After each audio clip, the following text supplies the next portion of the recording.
Ce programme vous est offert par UBA, Africa's Global Bank.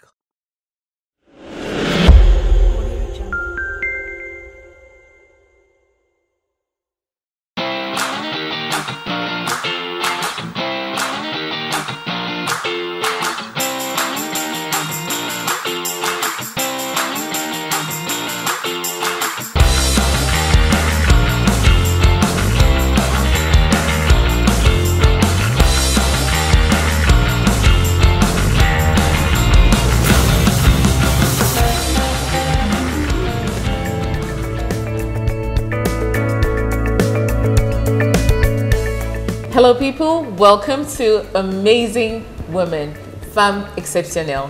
Now, in Africa, in our culture, the women have always taken the backstage because it was imposed by our cultural stereotypes. Today, everything is changing. The ladies are front of the stage. Now, most amazingly, my guest today is specifically detailed in the technical field, something I know nothing about, and I'm not embarrassed to say it. She's a female engineer in Africa. How does that happen? This is something which for so many years was not really conceivable because a woman's position was backstage in the kitchen, cooking, taking care of the kids, and making sure her husband is happy.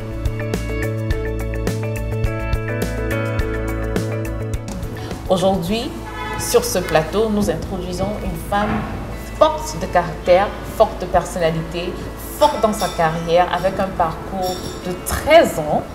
Bienvenue sur Amazing Woman, Madame Béatrice Capsel. Merci Pamela. Ça fait un plaisir de vous avoir parce que en tant que femme ingénieure en Afrique et au Cameroun surtout, très rare, très rare. Quel est votre parcours? Ok, merci de me passer la parole. C'est assez rare, c'est vrai, mais moi j'ai fait les carrières scientifiques. Donc après un bac C, j'ai passé le concours de l'École nationale supérieure polytechnique que j'ai eu brillamment. À cette époque, c'était assez difficile parce que nous étions simplement un nombre réduit de femmes qui avons eu ce concours. Et après 5 années à l'École polytechnique, j'ai donc eu le diplôme d'ingénieur génie électrique à Polytechnique en 1998, donc ça fait 22 ans maintenant. Et à la sortie de Polytechnique, j'ai eu l'opportunité d'être recrutée par Camtel Mobile. Et nous étions dans un projet, c'était encore le début de la téléphonie mobile. Et donc nous étions les jeunes ingénieurs qui commençons dans ce projet à Camtel Mobile. Mais quelques années, une année plus tard, MTN a racheté Camtel Mobile. Donc le mastodonte MTN Cameroun est venu au Cameroun et il a racheté Camtel Mobile. Et nous sommes tous donc allés travailler avec Camtel Mobile, avec MTN Cameroun. Et à MTN Cameroun, donc, c'était l'opportunité de pouvoir s'éclore, d'apprendre de nouvelles choses. Et je suis partie de Switch Engineer à Data Network Manager jusqu'à terminer au niveau de Senior Manager Maintenance and Operation. Donc j'ai pu coiffer toutes les équipes de maintenance du département technique de MTN Cameroun. Donc nous nous occupions en fait de la maintenance des radios, la maintenance de la transmission, des équipes de transmission, la maintenance du réseau data et la maintenance de ce qu'on appelle les commutateurs. Donc pour que l'appel puisse fonctionner, il y a beaucoup de différents équipements qui sont mis en jeu, interconnectés entre eux pour pouvoir faire fonctionner l'appel dans le téléphone. Le client voit ça simplement, mais en background, il y a toute une équipe de gens qui travaillent et qui opèrent pour permettre que cet appel puisse passer. Et donc, je coiffais donc les équipes qui étaient en charge des opérations et maintenance du réseau de MTN. Le secteur de la télécommunication est vraiment dominé par les hommes, comme beaucoup d'autres secteurs d'ailleurs. Mais sûr, vu qu'il y a des aspects assez techniques dans votre métier, comment vous arrivez à gérer? Parce que je me pose la question en tant que CEO d'un secteur qui est peut-être à 90% homme, oui, comment ça se fait? En fait, dans toute chose, il faut savoir prendre sa place. Ouais. Et lorsqu'on a la détermination, lorsqu'on travaille durement, on a toujours une place. Donc ce n'est pas parce que c'est un domaine typiquement des hommes que je vais me mettre en retrait. Donc, lorsqu'on a la détermination, lorsque vous travaillez, vous vous donnez à fond, vous prenez votre place dans ces différents domaines. Donc, moi, lorsque je travaille, je ne fais pas de différence entre que je suis une femme et puis l'autre est un homme. Donc, je travaille de manière concentrée. Je me mets tous les éléments pour pouvoir réussir ce que je suis en train de faire. Vous connaissez tellement bien dans les systèmes du GPRS, JMI, le IP. Pourriez-vous nous expliquer en termes un peu plus simples ce que ça constitue? En quoi ça constitue? Ok.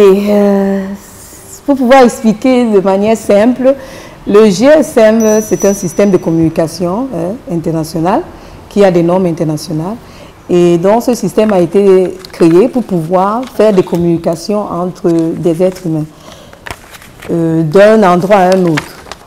Et donc, pour que cela puisse se faire, il y a tout un concept des différents équipements qu'il faut mettre en place et interconnecter. Je ne vais pas entrer dans le plan technique, mais il est important de simplement comprendre que chaque équipement a son rôle. Donc, on a les équipements qui permettent d'enregistrer l'abonné, de pouvoir dire que Madame Pamela, votre numéro, c'est tel, c'est X, tel numéro. Il y a des équipements qui permettent de faire la connexion entre Pamela et Béatrice. Il y a des équipements qui s'occupent de la signalisation, qui ouvrent la voie à la communication. Il y a des équipements qui permettent l'interconnexion entre Douala et Yaoundé. Donc, il y a des équipements qui permettent donc de faire ce travail technique. Et donc, ça, c'est purement scientifique. On a eu des formations sur ces différents équipements pour nous assurer que nous avons la capacité pour pouvoir opérer et maintenir ces différents équipements. Donc, sur le plan simple, le GSM, vraiment, c'est un outil, c'est Global System Maintenance. Ça permet de communiquer entre une personne A et une personne B dans un réseau bien défini. En parlant de communication, en parlant de formation, dans notre culture, quand une femme est en train de grandir vers son enfance, elle a une certaine orientation. Et surtout sur le plan carrière, les parents nous orientent vers quelque chose qui est gérable pour nous permettre d'avoir une vie familiale, pour être une belle épouse, pour être une bonne épouse, or d'être une belle épouse, être une bonne mère. Comment avez-vous pu identifier que c'est cette formation que vous voulez faire étant si jeune? Bon, moi, quand j'étais jeune, déjà, j'étais assez intéressée par tout ce qui est technique, qui est exceptionnel. Parce que si je vous dis, en fait, quand moi j'étais toute petite, il y a eu l'avènement de la Coupe du Monde au Cameroun dans les années 82. Et à cette époque-là, dans notre maison, chez mes parents, il n'y avait pas la télévision. Et donc, on allait chez le voisin regarder la télé. Donc, pendant que tout le monde était là, tellement concentré à regarder les joueurs, moi, ce qui m'intéressait, c'était de comprendre comment se fait-il que les gens jouent peut-être au Brésil, en Espagne, et que moi, ici au Cameroun, j'arrive à les voir. Donc, ça m'intriguait. Et même quand je posais la question à des aînés, les gens n'arrivaient pas à m'expliquer. Et donc, je me suis dit à ce moment-là que je vais apprendre. Je vais apprendre comment est-ce qu'il y a la communication, comment je peux voir à la télévision quelqu'un qui n'est pas à côté de moi. Et c'est ainsi que j'ai décidé de faire les carrières scientifiques. Et quand j'ai pu continuer dans la carrière scientifique, j'ai pu découvrir que voilà comment ça marche. Voilà comment il y a des fréquences de communication entre différents équipements. Et ainsi, le signal peut quitter du Brésil pour arriver jusqu'au Cameroun. Mais il est vraiment important dans le volet de ta question, c'est que beaucoup de parents n'orientent pas leurs enfants vers la technique. Et moi, j'ai eu peut-être cette chance d'avoir des parents qui nous demandaient de faire ce qu'on veut, nous donnaient libre choix dans ce qu'on veut faire. Mais actuellement, même quand je suis grande maintenant, moi je milite pour que les jeunes filles fassent des carrières scientifiques. Parce que dans le domaine familial actuel au Cameroun, c'est évident que beaucoup de parents ne veulent pas que leurs filles fassent la carrière scientifique, soit peut-être maçon, électricien, plombier. Ça, c'est des domaines tellement fermés et ils disent, entre guillemets, réservés aux hommes. Et donc, moi, je milite actuellement pour encourager les jeunes filles à choisir les carrières scientifiques. Donc, j'ai des organisations, des ONG, où je vais vers des lycées et collèges et j'encadre donc ces jeunes filles. Je leur démontre qu'une femme qui a fait dans la technique peut réussir de manière professionnelle et peut aussi également réussir dans le plan familial. Et je leur donne donc quelques éléments factuels et également des formations pour qu'elles puissent entreprendre un projet, s'affirmer, prendre conscience que lorsqu'elles veulent quelque chose, elles peuvent l'avoir. Il suffit simplement de travailler pour. Oui. Votre description me ramène à notre enfance où on voyait les jeunes garçons jouer avec des voitures, avec des câbles. Mais imaginez une femme le faire, c'est hors de ce monde, en Afrique surtout. Mais est-ce qu'il n'y avait pas autant de concurrence avec les jeunes garçons? Et même maintenant dans votre carrière, est-ce que vous avez des difficultés avec vos collaborateurs? Difficultés, non. Moi, j'ai toujours grandi. Quand tu fais les carrières scientifiques, tu grandis dans un monde d'hommes. Et tu te sens, tu t'habitues. Et tu sais comment les gérer. Parce que moi, d'office, je ne fais pas de différence entre mes collaborateurs, hommes et femmes. Dans ma société, j'ai autant de femmes que d'hommes. Donc, je suis dans un domaine technique, et je recrute les femmes, et je recrute les hommes. Il suffit, pour moi, c'est la compétence qui prime. Je ne regarde pas si vous êtes un homme ou si vous êtes une femme, non. Si tu n'es pas compétent, je ne te recrute pas. Si tu ne me démontres pas tes capacités, je ne te recrute pas. Mais, dans tous les cas, je suis dans un domaine technique. Si je trouve deux candidats qui sont au même niveau et que c'est une femme, je vais privilégier la femme. Je vais l'encourager déjà parce qu'elle a bravé.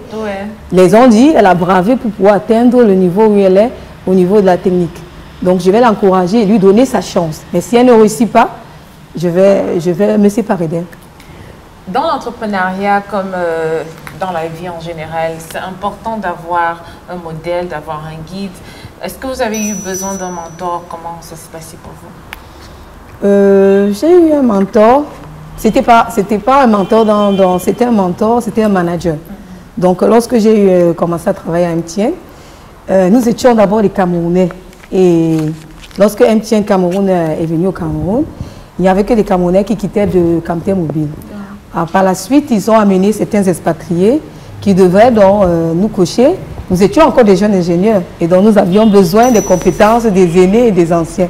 Et donc j'ai eu la chance de pouvoir avoir un chef, il s'appelle Daman, que j'apprécie beaucoup toujours, on est toujours en contact. Et lui, il avait quelque chose d'intéressant parce que il avait une approche facile. Il nous a expliqué comment fonctionnent les équipements de manière simple. Et il y avait quelque chose vraiment qui m'a plu et que je gardais et que j'insiste, même quand j'essaye de transmettre aux autres, j'utilise toujours ça. C'est qu'il disait toujours qu'il faut faire quelque chose. N'ayez pas peur de l'échec. N'ayez pas peur de l'échec parce que nous étions en train de faire les opérations et maintenant des équipements de MTN. Si tu fais une erreur, tout le système tombe, il n'y a plus d'appel. Et pour remettre le système, il faut au moins 8 heures de temps. Donc, à ce moment-là, lorsque vous voulez faire une maintenance, vous avez peur, vous êtes dans le stress. Et lui, il dit, celui qui ne fait rien n'a rien, il n'avance pas.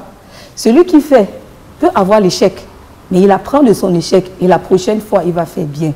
Donc, et il dit, le pire que tu peux faire, ce n'est que d'éteindre cet équipement, et il n'y aura pas d'appel. Pourtant, c'était le pire, c'était le plus dangereux. Il te dit, c'est que le pire que tu peux faire. Donc, pour dire, ok, tu es ici, tu dois apprendre. N'aie pas peur d'avancer, n'aie pas peur de faire des erreurs et d'avancer. Donc, je dis toujours à tout le monde qu'il faut faire avant d'échouer. Si tu ne le fais pas, tu ne vas jamais échouer et tu ne vas jamais rien avoir à apprendre. Donc, c'est très important. Donc, il avait cet esprit-là. Et à chaque fois qu'on faisait des erreurs, il nous demandait de recommencer et qu'on va apprendre de nos erreurs. Moi, dans ma vie, j'ai toujours appliqué cela. Lorsque je veux faire quelque chose, je fais. Si après j'ai raté, je rentre en arrière, j'apprends de mes erreurs et puis j'avance. Donc je n'ai pas peur de l'avenir. N'ayez pas peur des échecs parce qu'à travers cela, vous apprenez beaucoup. Now, tout à fait. Don't be afraid of failure. Failure is just an illusion and you will never learn if you do not take a risk. That's a beautiful lesson from a strong woman, Beatrice. So we'll take a little break right now, grab a snack and join us right back. Say everything cool and nice. Me go on high, see me feel like me split up. Me and me melody na break up. Every time me wake up, me tell me say me not give up. Say me get a revelation. This song is a confirmation. We bringing it to every. Hey guys, have you already met Leo, my virtual banker? Trust me guys, he is super amazing. He helps check your account balance, send money, top up airtime, open an account, download your statement and many more. Do you want to meet Leo? It's easy. You just save his number 667-999919 and you're good to bank from home, guys. Join UBA, the leading digital bank. Every fan will sing to my song, I call you boss.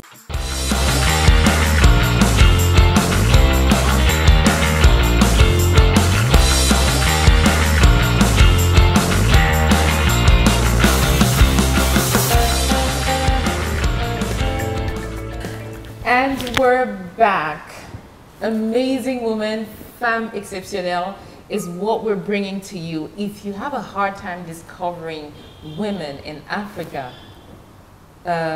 stay connected to this platform and you get all the gist.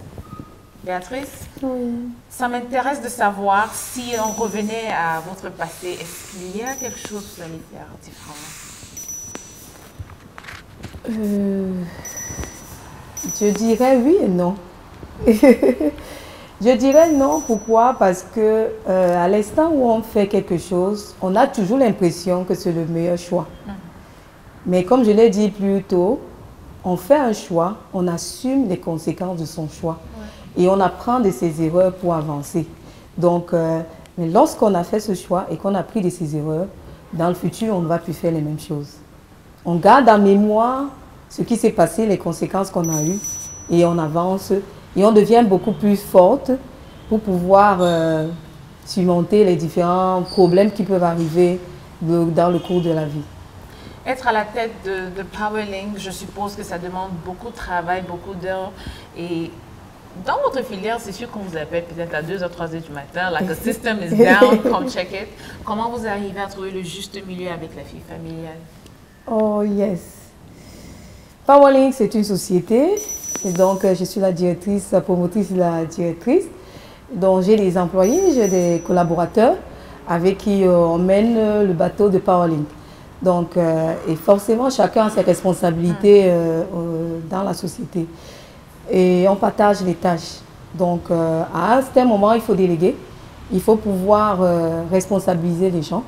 Et puis aussi, j'ai la chance aussi d'avoir un époux qui est très compréhensif. Oui. Donc, ce qui permet que même si je suis à l'extérieur pour le travail, il peut être à la maison où il peut être assez compréhensif par rapport à cela. Et nous sommes en Afrique, pour pouvoir gérer la maison, on a souvent des aides domestiques à la maison, des gens qui nous soutiennent, des aides de maman. Et donc, il y a beaucoup d'organisations qu'il faut faire. Et je le dis souvent, la femme, Dieu a créé la femme avec plusieurs mains, plusieurs casquettes. Parce que la femme, elle est multifonction. Bon, la femme peut être CEO de Powerlink, elle fait tout ce qu'elle a fait. Elle est encore directrice de la maison. Et donc, elle gère la maison, elle organise tout, elle s'occupe du ménage, elle s'occupe de la nourriture, elle s'occupe des enfants. Et c'est ça la femme. Donc, à mon avis, j'essaye d'organiser tout pour que tout le monde soit satisfait de l'impact que j'ai dans leur vie. Depuis notre échange, même quand on s'est rencontrés backstage, j'ai senti une bonne énergie, beaucoup de positivité, beaucoup de sourire. Oui. Est-ce que vous êtes une femme accomplie? Accompli, c'est trop dit, mais je dirais, par la grâce de Dieu, je peux remercier le Seigneur pour ce que j'ai et ce que je suis. Et ce que j'ai déjà pu accomplir dans ma vie. Mais dans la vie, on est toujours en train de chercher le plus. On doit aller de l'avant. Donc, sur le plan professionnel, je ne dirais pas que je suis accomplie. Même sur le plan familial, je dirais j'ai encore des challenges. Mes enfants qui sont en train de grandir, j'aimerais qu'ils puissent faire des grandes études, qu'ils réussissent dans leur vie, qu'ils se marient, qu'ils aient des enfants. Donc sur le plan professionnel, j'ai encore beaucoup de choses à faire. Donc l'accomplissement est une étape. Je ne peux pas dire que je suis accomplie parce que j'ai énormément de projets en tête. J'ai beaucoup de choses à faire dans l'avenir. Une chose chez nous, les femmes africaines, c'est la difficulté d'établir nos objectifs. D'ici 5 ans, quels sont vos objectifs précis? Ok, j'ai beaucoup de projets. Donc, Powerlink, en fait, que je gère, est une société de génie électricité. Donc, nous faisons dans les études, la maintenance et les installations de l'électricité dans les bâtiments. Et puis, nous avons des projets. Donc, un de nos projets, je pense, c'est de pouvoir développer le secteur d'énergie renouvelable.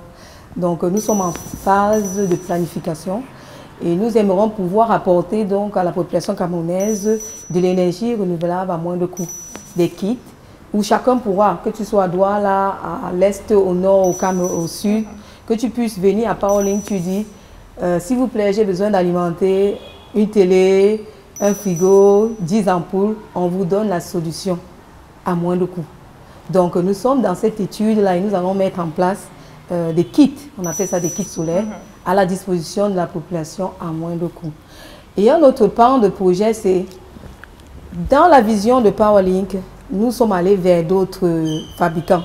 Donc j'ai visité un peu le secteur électrique au Cameroun et j'ai regardé qu'il y a les mêmes fabricants qui sont vendus, les mêmes équipements sont vendus un peu dans toutes les surfaces électriques. Et je me suis dit, il faut apporter quelque chose de nouveau. Et donc, j'ai pu aller vers l'étranger, que ce soit en Turquie, que ce soit en Chine, et j'ai eu des partenariats avec de nouvelles marques. Donc, à Powerlink, nous représentons beaucoup de nouvelles marques. Et le futur, dans 5 ans, je vois donc ces nouvelles marques pouvoir créer des usines au Cameroun. C'est ça ma vision. Ma vision, ce n'est pas simplement qu'on parte acheter des équipements en Turquie, en Chine, aux États-Unis. C'est de pouvoir créer une usine de fabrication ici au Cameroun. Que ce soit à Douala, que ce soit à Yaoundé, que ce soit à Bipanda, n'importe où, qu'on ait une structure industrielle où nous pourrions fabriquer ces différents équipements au Cameroun et mettre alors à la disposition de la population camerounaise. Ça, si j'arrive à atteindre cette vision, je saurais que j'ai impacté quelque chose dans mon pays, que j'ai laissé une trace dans mon pays. Now that's a business idea she's just giving a lot of young women out there. You can produce from Cameroon, and why not? She's an interesting lady. I wish I could keep you a little longer, but I know you have to rush to piloting the excellence of your life. Si vous devez share un conseil avec les jeunes femmes, surtout dans le domaine technique, qu'est-ce que vous direz? So, what I will say, let me say something in English. Why She's not? perfectly bilingual as well, so why not? Oh, my advice to a young lady will be that she has to trust herself. She has to believe on her. She has to be strong. And whenever she has a vision or a dream, she needs to make everything possible for her to attain this dream. And usually what I used to say is that inside ourselves, we all a leader. It's just a mind to find that and agree that you are a leader. Then when you act, when you will do everything, you will be success. That means the problem of a woman is first a woman because they don't believe on herself. So my advice will be, believe on you, act what you want to do what you want to be, and you will achieve more. That's it. Très, très, très, très intense. Il faut croire en soi-même, croire en ce que vous voulez faire et bien sûr le faire. Parce que le problème de chaque femme, d'abord, est dans elle-même. That's the advice she's given us. And I really appreciate you sharing this. And I love you for coming today. Thank you. So, people, stay connected. On this platform, we'll be sharing amazing content on strong women, encouraging you on how to build your businesses and build your lives to feel accomplished. It has been Amazing Woman, Femme Exceptionnelle.